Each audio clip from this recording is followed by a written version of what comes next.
बिस्मिल्लाहिर्रहमानिर्रहीम। इस वीडियो में लहज़ा फरमाएं। बहनों में शादी करा देते हैं वो गलत नहीं है, आज भाईजान का पति बना देते हैं वो गलत नहीं है, लेकिन हिजाब में एक लट दिख जाती है, बालों की एक लट दिख जाती है, वो गलत है। ये इंडिया के किसी चैनल की मुझे वीडियो लगती है और ये एंकर जो है ये इस्लाम को क्रिटिसाइज़ करती हुई नज़र आ रही है यहाँ पर। अगर हम इन्हीं की किताबों में से दिखाएं कि इनके बारे में क्या इनकी किताबों में मौजूद है तो शायद ये अपने किसी भी किताब के ऊपर अमल करती नज़र नहीं आती। और अगर कोई मुसलमान अपनी किताब पर अमल कर रहा है, अपने अल्लाह के ऑर्डर पर अमल कर रहा है, तो वहाँ पर इन लिबरल किस्म के लोगों को बहुत ज़्यादा परेशानी होती है।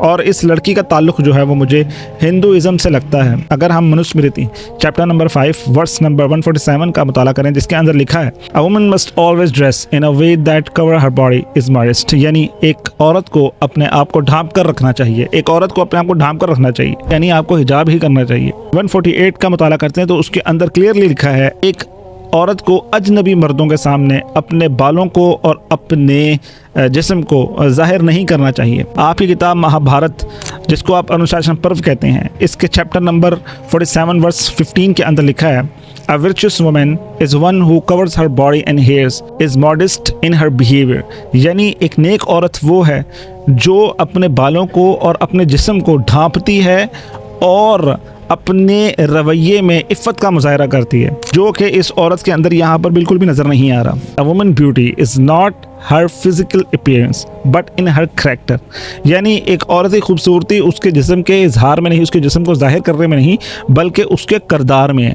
और इसने यहाँ पर जो झूठा इल्ज़ाम लगाया है कि बहन भाइयों की शादी में कुछ नहीं कहते, तो निसा के अंदर अल्लाह ताला ने फरमा दी है कि तुम पर तुम्हारी माएँ, तुम्हारी बहनें, तुम्हारी बेटियां, तुम्हारी भतीजियां, तुम्हारी भांजियां, तुम्हारी खालाएं, तुम्हारी फूफियां सब हराम, यानी तुम इनसे निकाह नहीं कर सकते। उन औरतों से जिनसे तुम खलवत कर चुके हो, उनकी लड़कियों से जिनको तुम पालते हो, उनसे भी तुम निकाह नहीं कर सकते, और उन लड़कियों से भी तुम निकाह नहीं कर सकते जो कि तुम्हारी रज़ाई बहनें हैं।